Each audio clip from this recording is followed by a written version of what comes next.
Hi, everybody, and it's Sue here from Inspired Messages with your April astrology forecast.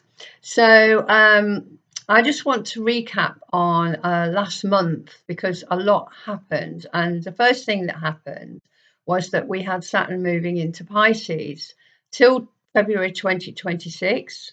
And Pluto has moved into Aquarius just for a short while till June the 10th, because then it's going to retrograde back into Capricorn to finish unfinished business.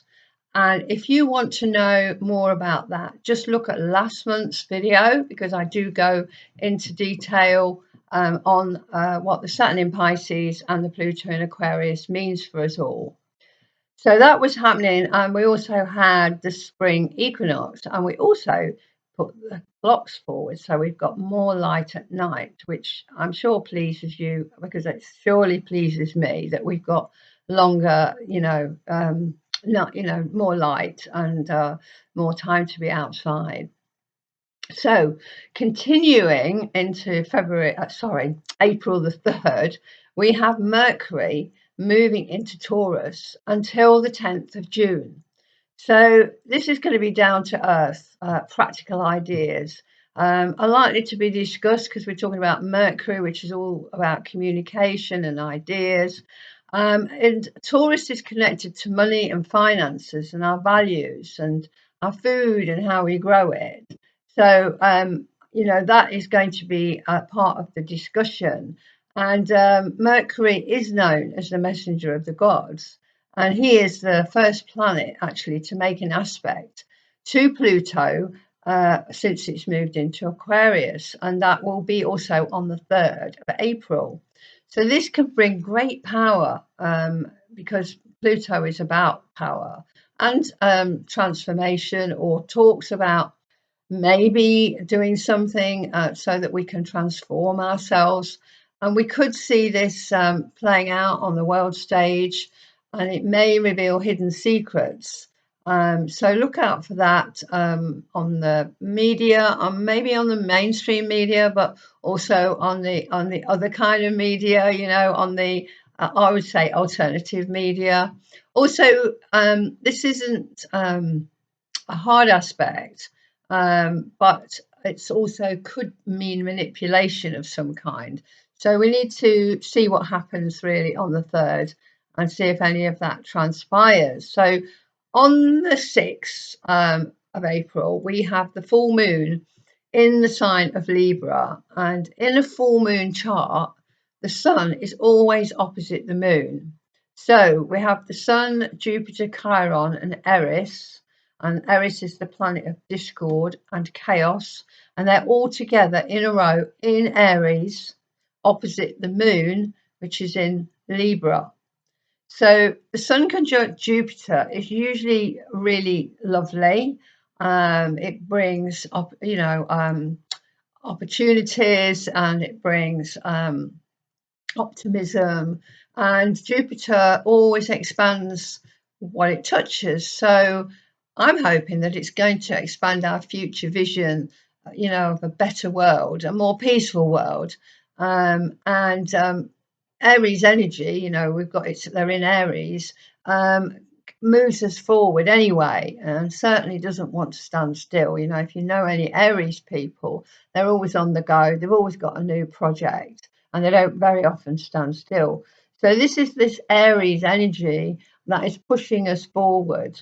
And also we've got the sun next to Chiron, so that can help us heal. And we all need healing. We've been through so much for generations, but also particularly in the last 3 years. So hopefully this moon in Libra is going to bring some peace and harmony and justice, because that's what Libra's about.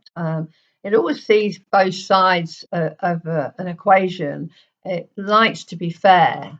But balance and harmony is very key for the sign of Libra.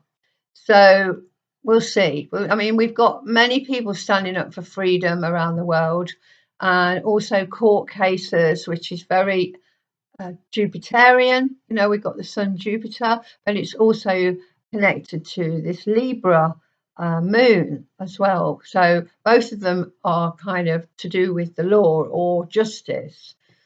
So let's see if it pans out. And the sun and the planets in Aries are so packed together that you can't kind of come away with not understanding that we have that energy to use, and we have that energy to use personally as well. It's not just about the world. So realize that this full moon is going to be pretty powerful. So Eris is the sister of Mars, and Mars was the god of war, and Mars rules Aries. So we do have this um, kind of fighting energy. And to be honest, Eris, she will fight to the bitter end for truth and justice, and is connected to the rights of man, and will defend them at all costs. And Eris also wants to wake people up, and she has the strength and the courage to do it.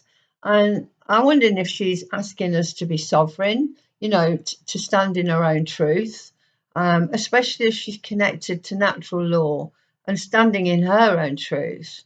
So think about that, because I think it's not always easy to stand for what you believe in if other people are opposite you, or kind of saying you're talking rubbish or whatever. But I think, it's about us standing up for what we believe in, and for freedom as well. So the moon in this full moon is also aspecting Uranus. Uranus is known as the awakener, and is also connected to rebellious behaviour, and protesting for the rights of the people and the collective. So more of the same energy. There actually are many protests, particularly in France, and in Paris, and major cities throughout France, and actually the world. There's stuff going on all over the place. It's just that it's not always reported on the MSM. The moon actually represents the people, and we can see this happening around the world. People won't be pushed around, and they're making their position very clear. In the Netherlands, the Dutch farmers are out on the highways protesting with their tractors, hundreds of them. I mean, it's enormous. People, as I say, will not be pushed around, and again, it's not being reported on the mainstream channels. So they're out there protesting because the rules have been changed, that they won't be able to do certain things, grow certain crops or whatever. They'll have to pay more taxes. So this is all to do with climate change. Well, the climate's been changing forever, and if you've done some research, this is not about climate change, it's about money and control. So, because it's not being reported on the MSM, it's difficult to find it unless you know where to look. And again, if you take my newsletter, I do, put links on there. So Uranus is the ruler of Aquarius and connects to the community and groups of people. So many grassroots communities are being set up across the world, and I've talked about the People's Health Alliance, which has now gone worldwide, and they're setting up health hubs, and now we've got People's Food and Farming, and that's only really just been set up in the last 2 or 3 months. So it's just the beginning. It's the beginning for all of it, but they are just 2 groups that have set up, and there are a lot more. Their people are really deciding that we have to take our power back, and we have to take our responsibility back. We have to be responsible for how we live. So, as I say, many grassroots communities are being set up, and it is about going back to our roots and using herbs and oils to heal. And it's also about growing our own food and not relying on the big corporations. But also, this takes time for everybody to understand. There are lots of people that don't know what's going on, and so but there are lots of people pushing out information on what is going on. So it's just about being using some critical thinking and being aware and alert to the changes that are going on around us. So so the ruler of Aries is Mars, and it's trine Saturn. And this is all in this full moon chart. So that the trine is lovely, and that brings reliable, persistent energy to get the job done, which is useful. And you can look at these aspects, as I said before, on a personal level, or connect it to world events. But if you are an Aries or a Libra, this full moon will affect you personally, and to a certain extent if you're a Cancerian or a Capricorn, as they are all the cardinal signs and they are affected by this full moon. So the next day, on the 7th, we have Venus sextile Saturn, which is lovely. I mean, this is a sextile, it's Venus, it's kind of to do with art and music and creative outlets. They're all good on that day, and as it's a Friday, maybe you could get away for a romantic getaway or go to the cinema and watch a romantic film. On Saturday, the 8th, Mercury is sextile Mars, which actually gives a quick wit and the ability to get your point across. So if on the Saturday the 8th you need to speak to somebody, remember that you could, no, this would be really a good day to do that. So on the 11th, Venus moves into Gemini, and it will be there till the 8th of May. So questions about your relationship may come up as Venus trines Pluto as well. So discussions about how passionate your relationships are, it may come up in conversation. So watch out for that. So that's on the 11th. And then the new moon on the 20th is also going to be in the sign of Aries. And it's actually a total solar eclipse. And eclipses are known to bring change. And a new moon is a time for setting goals. And Aries, and we talked about it before, is a natural goal setter. And its effects can be felt for up to 6 months because it's a solar eclipse. So, you know, it's not necessarily going to happen on the 20th because we have this solar eclipse. But it connects to courage. Mars is about courage, independence, and long-term changes, including new beginnings.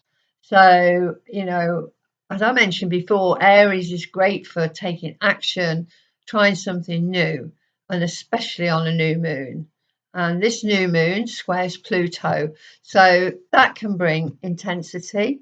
Maybe things are, you know, that's in the way of us moving forward, need to be dealt with before we can move forward.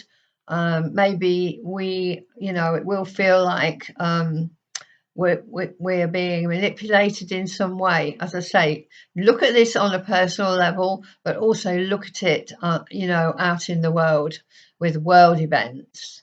So Uranus is conjunct Mercury in this new moon chart, and that brings moments of insight.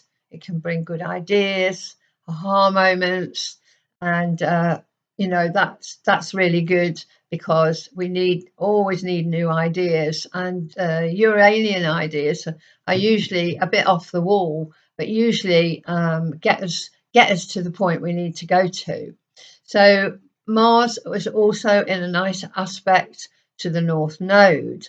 So the North Node is the direction we should all be moving in. So this is pointing us in the right direction, connected to new projects and new initiatives, all to do with Mars, and the fact that this new moon is in that sign. And also, you know, it's the eclipse as well. So the next day, on the 21st, Mercury goes retrograde, and it will be retrograde until the 14th of May. And so it is about taking stock and reflecting on what is important to you. And as Mercury is in Taurus, it is about your values and what is important. And really, I know everybody goes on about Mercury going retrograde and things not working, and anything electrical goes, doesn't work, and computers go funny, and communications go awry, and all that kind of thing. But I think we should look at when Mercury goes retrograde as a time of reflecting and going inwards, and not getting caught up in the negative side of Mercury going retrograde. So on the 25th of April, the Sun is sextile Saturn, which is great for long-lasting plans that need structure and a way forward. So that's really nice. That's the Sun sextile Saturn on the 25th. On the 29th, we've got Mars sextile in Uranus, and that can bring a pioneering spirit, again, in search of new ways of doing things, using the Mars energy, which is action, and the intuition, which is to do with Uranus, and that helps us move forward. So that's the 29th. That's the last transit that I've got for April. So I did look at two cards and the two cards in the spread, in this month's spread, was the first one. This is in the mission position, is the Hanged Man. So I just want to read you that from my book, because I felt that it was really apt. So I'll just read what it says. In medieval times, even in the earliest decks, the hangman is shown upside down, usually suspended only by one leg. In medieval times, this was the punishment according to debtors. Following the justice card, this suggests that the traveller is guilty of a crime. Yet the hangman, his face is serene, even smiling, inferring that he recognises his debt is for the gift of life itself, given through the boundless love of the Creator. The trees also bear new shoots, signs of a spiritual life after death, new beginnings and rebirth. So in the card above, which is the card I've got, I'll show you again in a minute. The hangman's hair floats halo-like around his head, and his legs form a 4, the number of completion. Suspended between the tree of knowledge and the tree of life, his position symbolises that his old world view has been turned upside down and transformed. Well, that to me goes really with the reading. So we can see the new shoots, we can see his hair. So I think that is very apt, because to me it's indicating that we are having a spiritual awakening, we're going into a new paradigm, we're shifting, and that's why everything that we know is breaking down. So the last card I got, which is the outcome of the matter, was the Justice card. So again, this is so apt, because we talked about the full moon being in Libra and those planets in Aries. We talked about the law and justice and peace. So this is really representative of that as well. So I thought that was really, really good for those two cards to be, shown to me today. So the affirmation this month is hand on heart, say every morning. The planet Earth is protected and surrounded by love, peace, and harmony. The planet Earth is protected and surrounded by love, peace, and harmony. Anyway, if you would like a reading with me, please get in touch via my website contact page at astrologysue.com. And remember, I'm on Facebook. That's Astrology Sue's Lecture. And if you need me for anything else, please get in touch. Have a positive April, and I will see you again in May. So bye for now. Bye-bye.